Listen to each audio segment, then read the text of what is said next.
Bismillahirrahmanirrahim. Lanjutkan lagi kisah Perang Badar. Terus kita coba lihat hubungannya dengan hidup kita tuh kayak gimana. Mudah-mudahan kita bisa tahu apa yang harus kita lakukan kalau keinginan kita dan keinginan Allah kadang-kadang seperti bentrok.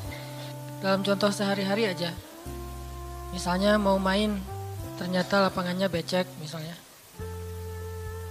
Kalau buat anak-anak BMX atau skate mau ngetrik ternyata lagi cedera. Atau mau jalan sama seseorang, hujan misalnya. Apain lagi? Mau beli handphone baru. Ternyata usaha kita yang tadi kita udah pikirin ada untungnya malah rugi. Mau jalan-jalan keluar kota, pasangannya sakit. Dan banyak, kadang-kadang penyebabnya sepele banget. Tapi bikin kita kecewa. Nah, gimana caranya kalau kondisinya kayak gitu? Sama kayak para sahabat dulu dalam perjalanan umroh. Pengen umroh, ternyata udah sampai di perbatasan kota Mekah, gak boleh masuk, disuruh pulang lagi ke Madinah. Itu kan diceritain dalam surat Al-Fatihah tentang perjalanan umroh yang berakhir dengan malah perjanjian Hudaybiyah. Niatnya pengen umroh tapi endingnya perjanjian. Yang isi perjanjiannya, poin-poinnya kayaknya ngerugiin umat Islam banget. Tapi kan Allah punya rencana dan rencana Allah pasti yang terbaik daripada rencana kita. Masalahnya gimana kita bisa ridho, bisa rela kalau kondisi itu terjadi dalam hidup kita. Kita sih yakin, ini adalah qadarullah, keinginan Allah. Tapi bikin kita yakin itu jadi berbuah, yakin itu kan kayak pohon ya. Iman itu adalah pohon. Gimana biar pohon ini berbuah? Salah satu buahnya itu adalah sifat ridho, sifat nerima. Sehingga dengan sifat ridho itu akhirnya kita punya kebaikan. Kebaikannya jadi bisa survive, tenang hadapi masalah, sabar dan seterusnya. Nah, gimana caranya? Setelah kita dapat sesuatu, kita yakin kepada Allah terus jadi ridho. Nah, ini belajar matematikanya Allah Subhanahu wa taala. Dan itulah yang terjadi dalam perjanjian Hudaybiyah, terjadi kepada Siti Maryam yang tadi dibacain suratnya. Maryam gak pengen punya anak tanpa suami. Kalaupun harus punya anak, nikah dulu. Tapi Allah punya rencana lain. Rencana manusia punya anak setelah nikah. Lagian Maryam lagi belum siap menikah nih. Belum ada cowok yang pantas buat Maryam. Justru karena itulah Allah beri dia anak tanpa laki-laki, tanpa suami. Kenapa? Gak ada suami yang pantas buat Maryam. Mungkin satu-satunya lelaki yang pantas buat Maryam cuma Nabi Muhammad. Tapi kan beda zaman. Masa Maryam harus nunggu Nabi Muhammad 300 tahun lagi kan ya? Nah, ternyata karena gak ada yang pantas buat dia, akhirnya dia punya anak tanpa harus melalui seorang suami. Mungkin kita terlalu soleh sehingga gak ada yang pantas buat kita. Pantasnya cuma bidadari, ya udah di akhirat nikahnya. Husnuzannya mah ya. Mungkin di atas nih gak ada yang pantas jadi imamnya, soalnya terlalu solehah. Jadi imam juga kayak ragu gitu. Aduh, ngimamin dia, hafalannya udah luar biasa, bacaannya lebih bagus, guru tahsin lah gitu.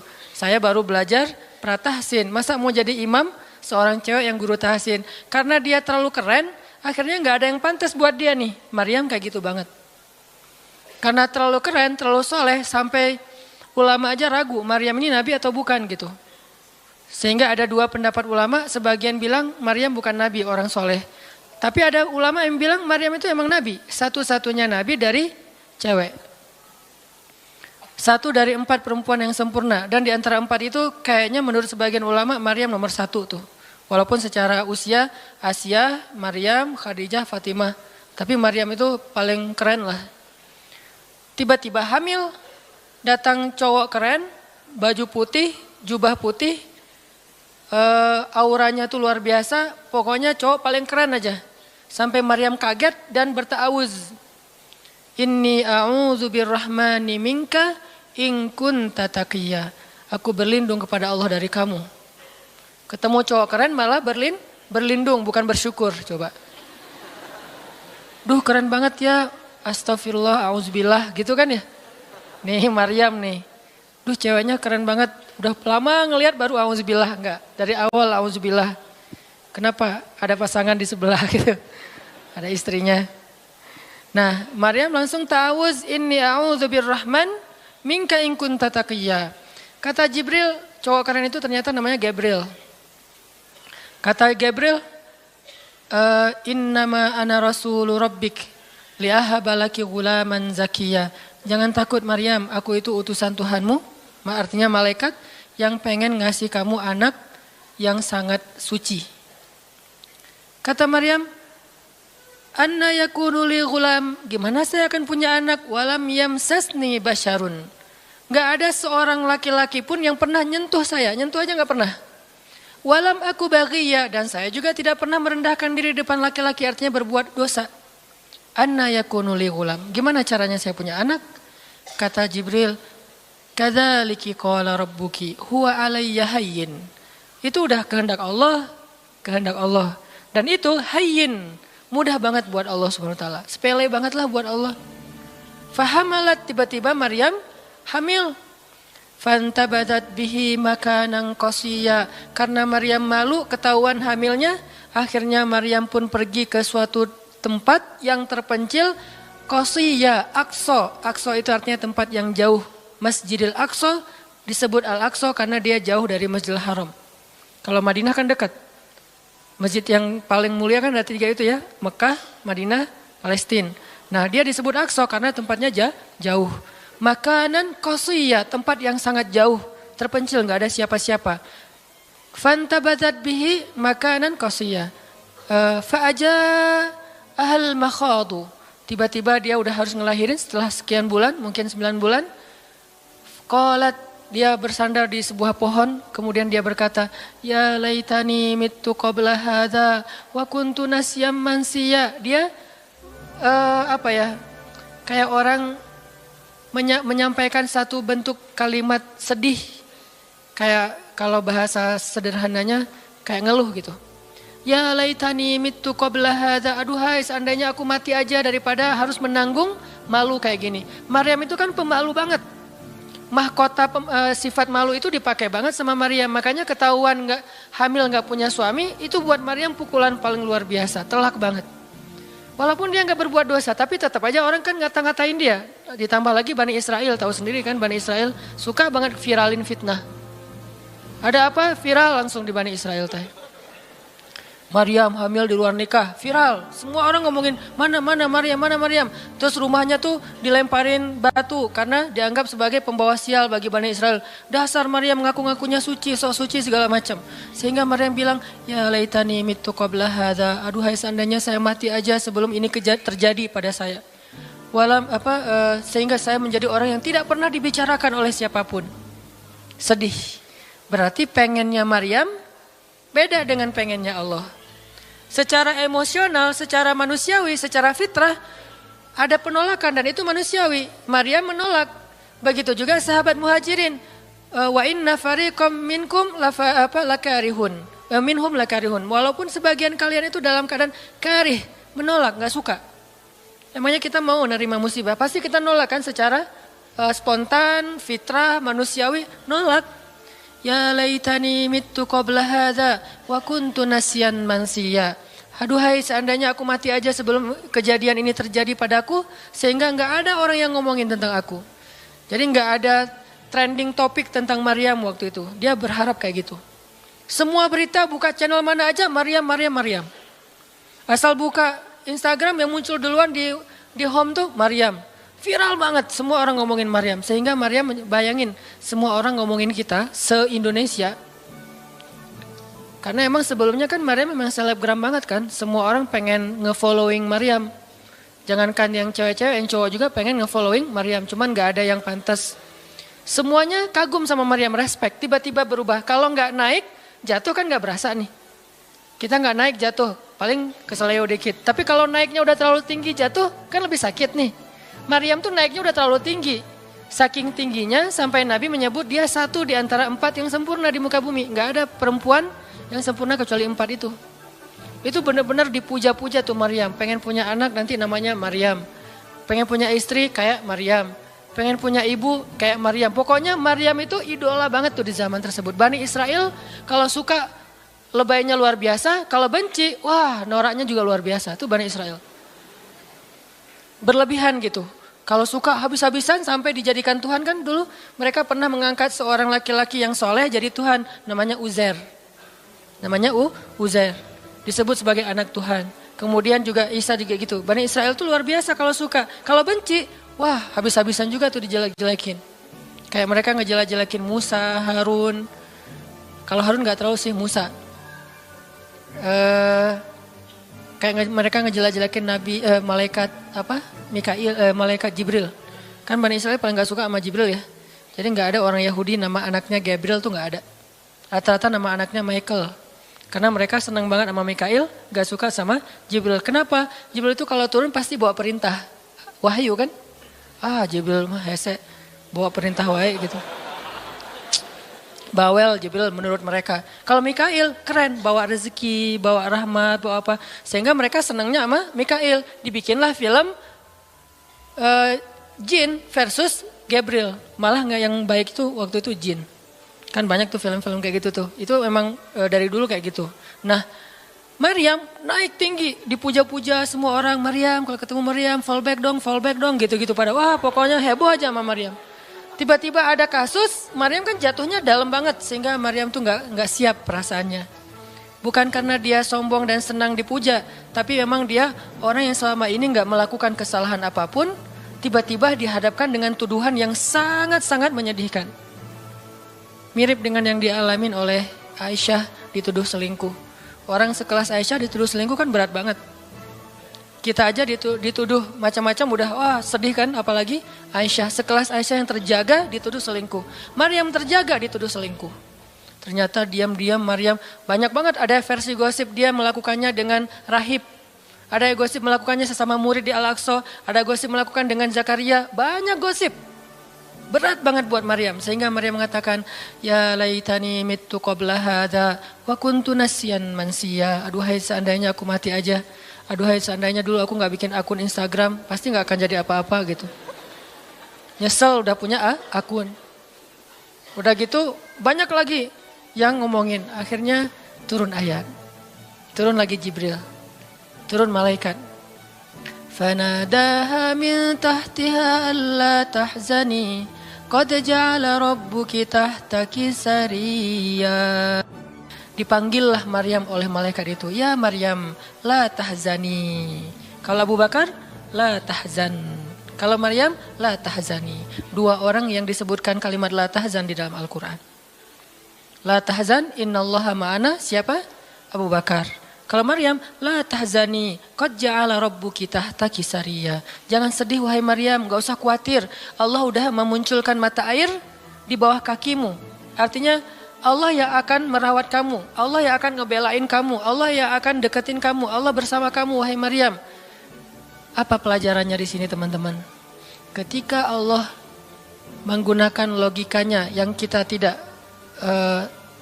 bayangkan, yang awalnya kita tolak, itu artinya Allah sedang memberikan kita kesempatan hanya akan ditolong oleh Allah saja, tidak oleh makhluk. Ketika Allah menempatkan kita dalam satu situasi yang sulit, yang sampai bikin kita kehabisan ide nih gimana cara keluar dari situasi ini, itu berarti Allah lagi ngasih kita kesempatan masuk dalam sebuah situasi yang tidak ada yang bisa nolong kita kecuali Allah. Allah pengen nolong sendiri. Dan pertolongan Allah itu ajaib. Tapi kalau Allah tempatkan kita dalam sebuah situasi yang kita masih berpikir dan menemukan beberapa jalan walaupun belum pasti bisa, berarti kita masih diberikan kesempatan yang nolong kita itu makhluk. Oh minta tolong ke si fulan, minta tolong ke si fulan. Tapi begitu kita mentok, kenapa ya kok berat banget nih masalah saya?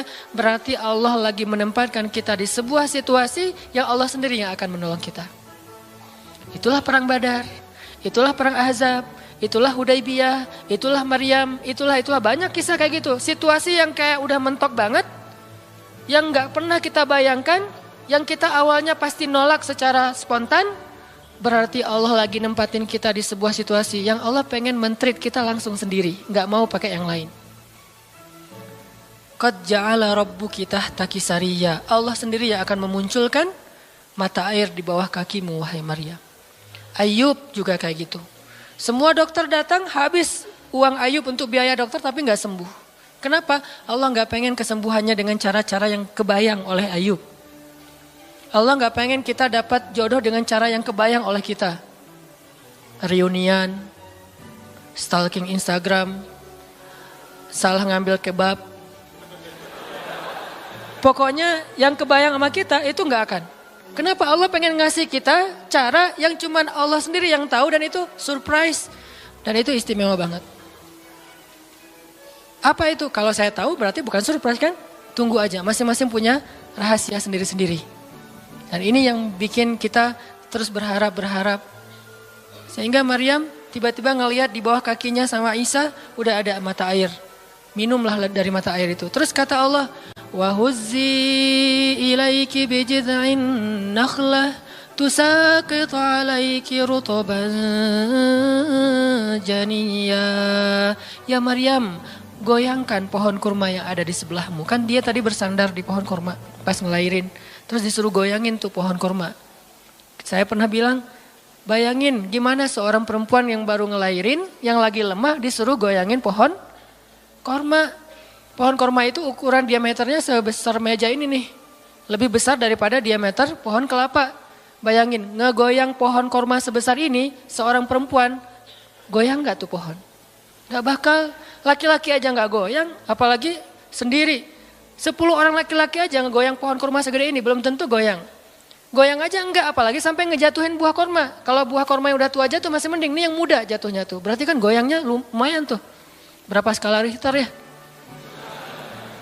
Yang muda jatuhnya rutoban, janiyya, bukan korma yang tamar, yang udah tua, yang udah emang dihembus juga pakai angin, jatuh enggak. Wahuzzi, goyangkan pohon kurma itu ya Maryam. Apakah Maryam berpikir, Allah kalau ngasih perintah yang logis deh? Enggak kan? Kan Allah tahu ini pohon kurma dan saya baru ngelahirin, masa disuruh goyang? Enggak. Logika kayak gini, pertanyaan kayak gini enggak muncul dari orang yang udah pasrah banget sama Allah, yakin kalau Allah yang perintahkan lakukan aja deh. Gak usah tanya gimana nanti hasilnya, itu bagian Allah, bagian kita ngelakuin apa yang Allah perintahin, disebut dengan ikhtiar. Kadang-kadang ikhtiarnya gak nyambung dengan hasil, tapi Allah suruh, ya udah lakuin aja. Maryam pegang tuh pohon, baru digoyang dikit udah langsung berguncang. Tusakit alaiki, jatuhlah, bukan jatuh, berjatuhanlah, berarti banyak nih. Berjatuhanlah untukmu rutoban janiyya, buah-buah kurma yang masih muda tapi manis. Artinya apa? Hasilnya Allah yang pilih. Kurma yang mana yang mau jatuh, dengan rasa apa yang mau jatuh, yang jaraknya sekian dari tempat duduknya yang Maryam yang akan jatuh. Allah yang menentukan hasil, tugasnya Maryam cuma ngegoyangin dong walaupun gak mungkin akan terguncang. Ini iman. Belajar iman. Allah yang suruh ya sudah saya lakukan. Allah suruh ikhtiar ya saya ikhtiar, Allah suruh berobat ya saya berobat. Tapi hasilnya Allah yang nentuin kayak gimana caranya. Akhirnya rutoban janiyya berjatuhan. Kata Allah, fakuli washrobi wa qarri aina. Makanlah Maryam, minumlah Maryam dan bersenang hatilah kamu dengan semua ini. Sehingga kata Nabi komen setelah baca ayat ini nih. Nabi komen. Komen Nabi apa? Korma dan manusia itu ada hubungan sejarah. Diciptakan dari jenis tanah yang sama. Jadi pohon-pohon lain itu jenis tanahnya beda. Cuman satu yang mirip dengan manusia, jenis tanahnya korma. Sehingga salah satu yang cepat merecovery seorang perempuan yang baru ngelahirin adalah makan rutoban janiyya, korma yang yang muda tapi manis. Jangan dikasih ke bayinya ya, keselak, bahaya. Kasih ke ibunya. Kalau ke bayinya tamar, korma yang udah tua, terus dikunyah sama bapaknya dengan syarat bapaknya udah gosok gigi. Jangan habis makan bala-bala, cengek, makan kurma, kasih ke bayi. Kasih ke bayi yang tua, kasih ke ibunya yang muda. Dan itu cepat merecovery seorang perempuan. Kata Nabi di situ ada obat dari penyakit. Intinya teman-teman, kayak gitu ternyata cara Allah. Ini logika Allah nih. Sehingga ketika kaum muslimin, balik lagi ke surat Al-Anfal, dihadapkan dengan satu pilihan yang mereka nggak pernah ngebayangin dan secara spontan, karihun, menolak, Maka Allah Subhanahu wa taala menyampaikan, kenapa Allah memilih itu? Karena kata Allah, tujuan dalam pencegatan ini bukanlah mengambil harta, tetapi untuk menunjukkan mana yang benar, mana yang batil. Ya sudahlah, daripada menentang Allah, sami'na wa ata'na, ikut. Walaupun sebetulnya hatinya masih karihun, gak rela gitu. Ikutlah pilihan Allah dan Rasul.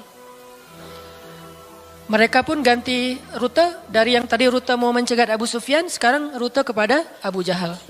Mulai ngutus mata-mata Abu Jahal, berapa pasukannya segala macam, bermalam di sebuah tempat di daerah situ. Malamnya Nabi itu gak bisa tidur. Nabi sepanjang malam beristighosah. Jadi istighosah itu teman-teman salah satu di antara sunnah-sunnah Nabi SAW. Apa istighosah artinya? Doa yang sangat lama. Nabi malam itu sama Abu Bakar berdua gak tidur. Yang lain pada tidur kan, besok mau perang nih. Malam ini mereka tidur, besok mau tanding aja disuruh tidur kan ya. Apalagi besok mau perang. Tidur, wajib tidur. Yang belum tidur pokoknya pura-pura tidur. Tidur aja. Kayak kita besok mau akad kan harus tidur ya. Walaupun susah tidurnya.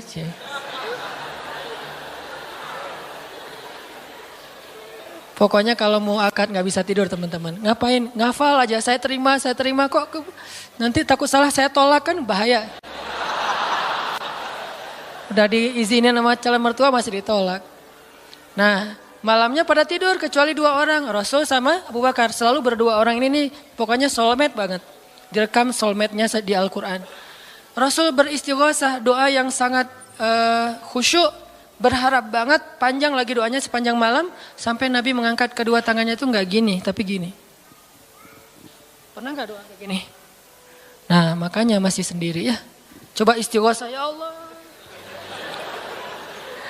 Langsung tuh. Jadi kalau doa jangan gini doang. Apalagi gini, santai. Sesekali doa, Allah. Ternyata belum, naik lagi sampai mungkin. Dan itu ada sunnahnya, Nabi berdoa dengan, kan Nabi berdoa kadang mengangkat tangan, kadang tidak mengangkat tangan, kayak doa sehari-hari misalnya angkat tangan kan ya. Kayak mau makan misalnya, Bismillahirrahmanirrahim amutu wa ahya, Allahumma barik lana gitu ya, kan gak harus ngangkat tangan. Sarewai ini. Nah, udah kadang Nabi doanya gini, nelunjuk. Bukan perintah Allah, ya Allah kasih lo ya, enggak. Nelunjuk dengan filosofi Arab sama filosofi Indonesia beda. Makanya jangan menerjemahkan teks Arab dengan konteks kita, dengan persepsi kita. Terjemahkan dengan persepsi bahasa sendiri. Apa sih maksudnya? Gitulah. Jadi di Arab tuh kalau gini bukan merintah. Gini tuh artinya cuma engkau yang saya harapin ya Allah gitu maksudnya. Jadi kalau ya Allah itu maksudnya engkau doang yang saya harapin, iya karena budua iya karena selain gitu. Bukan ya Allah pokoknya harus ya, bukan. Kalau kita pakai dengan logika kita kan kok doa sih gak sopan sama Allah kayak gitu-gitu amat. Kalau ke manusia mungkin gitu agak kurang sopan. Kalau ke Allah sopan. Bisa gini, bisa biasa aja, bisa gini. Gini juga ada beberapa level. Ada yang gini sampai ke paling atas. Biasanya yang paling atas tuh bab jodoh sih. Kalau bab kuliah masih gini, kerja, giliran jodoh paling tinggi. Apalagi kalau udah jodohnya balikan sama mantan. Tuh kayaknya naik kursi. Lebih tinggi lagi. Jadi malam itu Nabi beristighosah. Sampai syal beliau jatuh, nangis, janggut beliau basah dengan air mata. Nangis panjang malam, ya Allah jika besok kami kalah perang, terbunuh semua. Mungkin di muka bumi ini gak akan ada lagi orang yang menyebut la ilaha illallah. Abu Bakar ngambil rida syalnya Rasul ditaruh lagi cukup bagimu ya Rasulullah, cukup ya Rasulullah. Allah udah mendengar. Abu Bakar menenangkan Rasul, tapi Rasulullah terus saja gitu. Kayak kita lagi doa kata teman, udah Allah udah dengar. Taruh dulu. Kalau kita mah gitu ya. Nah, tapi jangan dibayangin gitu. Rasulullah pasti khusyuk banget, gak kayak kita.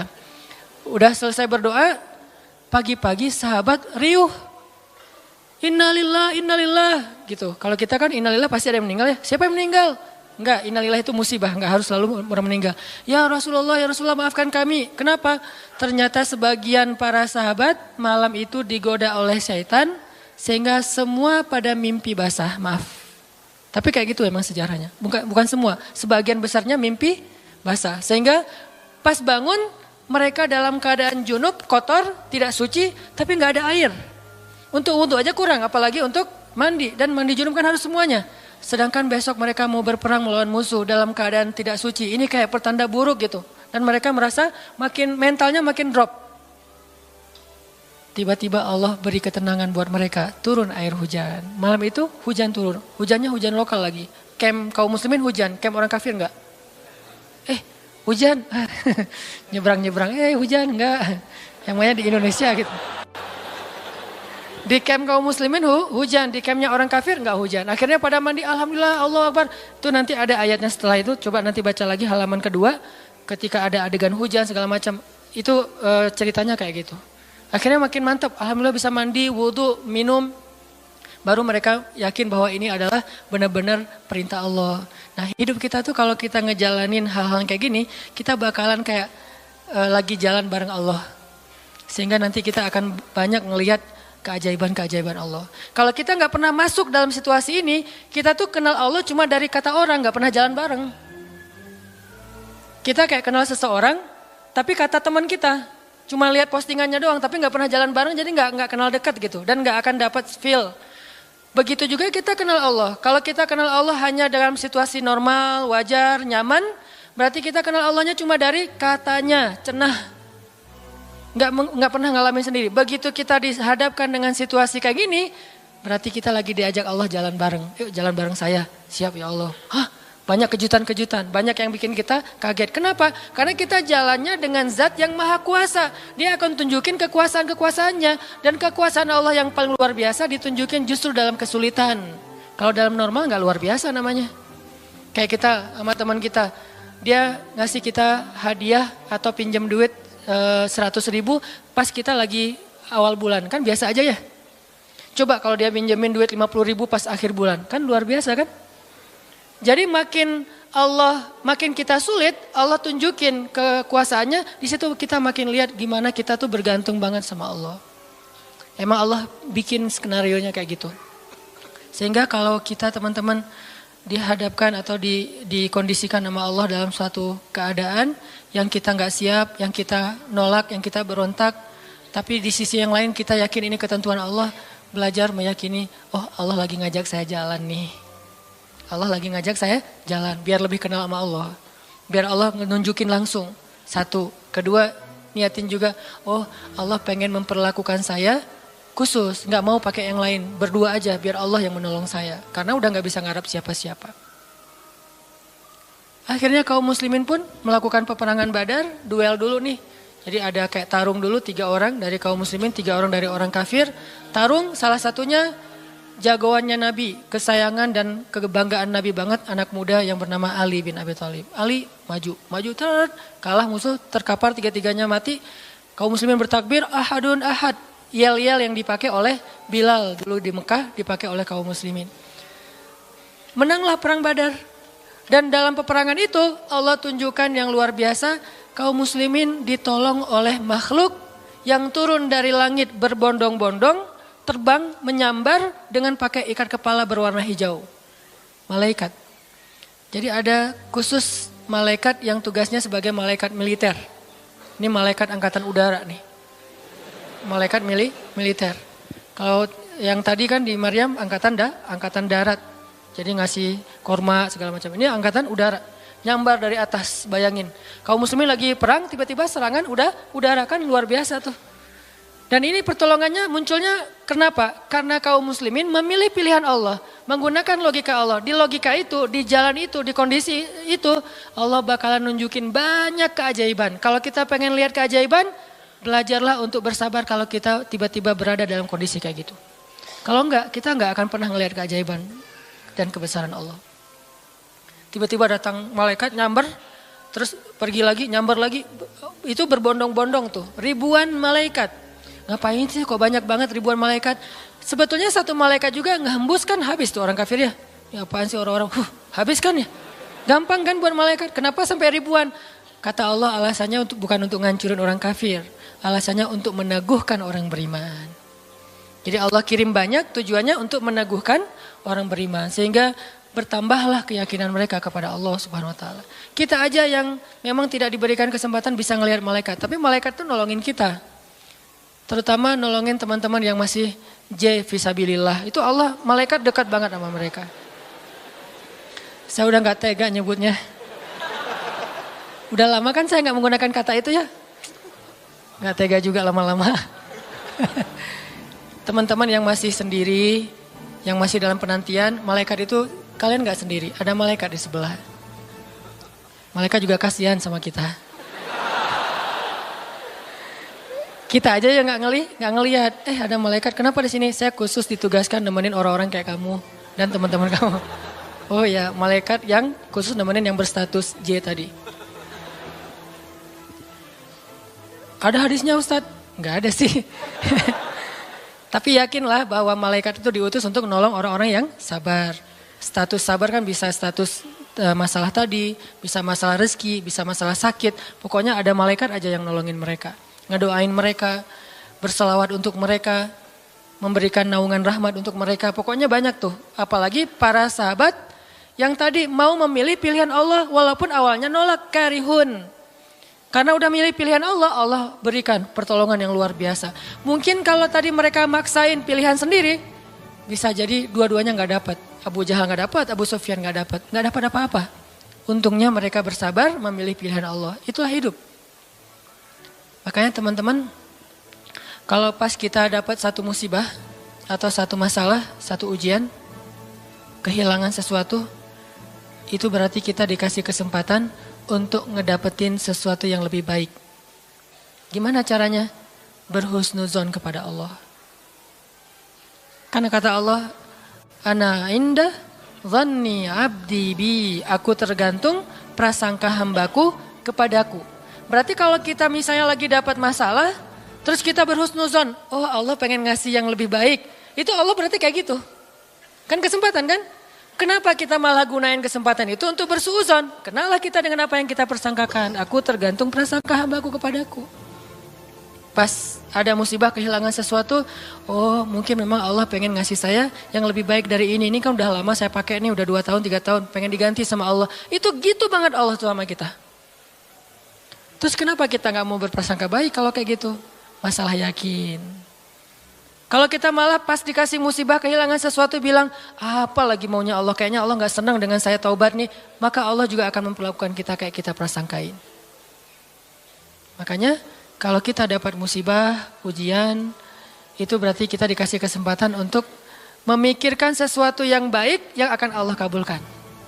Kalau gak dikasih itu, berarti kita gak dikasih kesempatan memikirkan yang lebih baik. Begitu dikasih, oh saya harus mikirin yang lebih baik nih. Kayak gitu aja terus.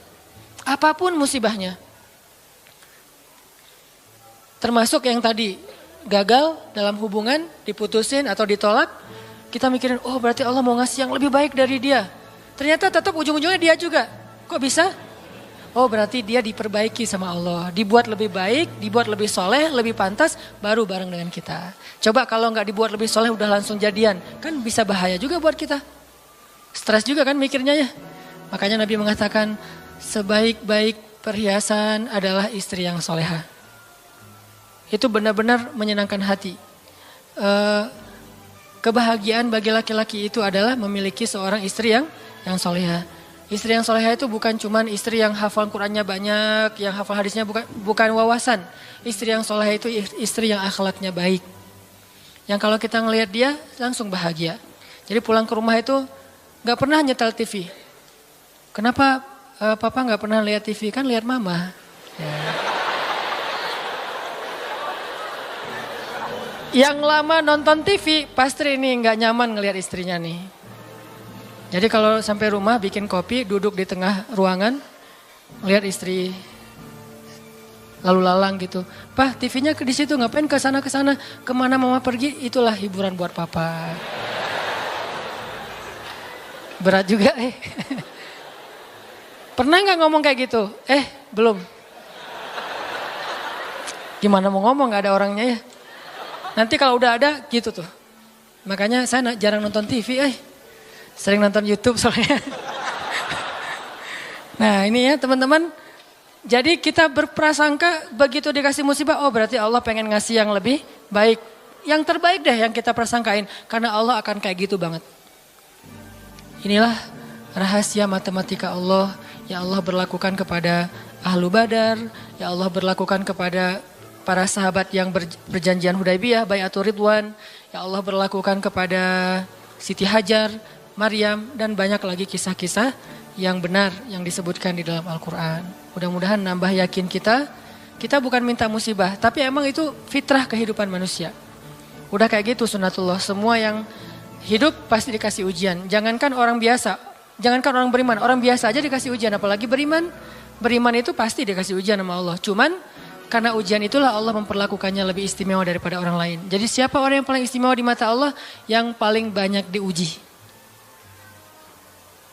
Jadi jangan pede dulu bahwa kita lebih istimewa di mata Allah gara-gara kita ibadahnya lebih bagus dari teman kita. Bisa jadi teman kita nggak tahajud. Bukan berarti nggak perlu tahajud ya, tahajud keren, bagus, luar biasa. Tapi ini kalau kita ke orang lain gitu, misalnya kita udah tahajud, misalnya kita udah taklim, misalnya kita udah tilawah, misalnya kita udah sedekah, misalnya. Terus kita ngerasa kayak lebih baik dari orang lain, jangan. Karena bisa jadi ibadah teman kita, diam doang tuh. Ngapain? Sabar menghadapi ujian, itulah ibadahnya. Bisa jadi orang yang paling mulia di mata Allah itu orang yang sedang sakit di rumah sakit atau di rumahnya yang gak bisa berobat bertahun-tahun. Pas kita lihat ke dia mah gak, ibadahnya gak dahsyat kayak kita. Gak pernah ikut taklim, tilawahnya sedikit-sedikit, paling juga yang dia hafal aja karena udah gak bisa baca saking sakitnya. Tapi ibadahnya itu 24 jam sehari, lewat apa? Sabar menghadapi ujian sakit. Berarti bisa jadi teman kita yang baru diputusin itu lebih mulia daripada kita yang baru jadian. Jadi jangan ngeledekin ya, jangan suka membuli lah. Karena yang dibully itu bisa jadi lebih mulia daripada yang membuli. Astagfirullahaladzim. Ya. Itulah teman-teman kajian tentang matematika Allah. Mudah-mudahan kita mengerti. Maksud mengerti di sini meyakini, bisa bertambah yakin sama Allah dan bisa diterapin. Tadi kalau dikasih ujian, berarti kita punya kesempatan berprasangka baik supaya kita dapat apa yang kita prasangkakan. Kalau dikasih ujian, berarti Allah pengen ngajak kita jalan berdua nih. Kalau dikasih ujian, berarti Allah pengen memperlakukan kita secara khusus. Nggak mau yang lain bantu kita, pengen Allah doang yang bantu. Dan itu keistimewaan dari Allah untuk kita.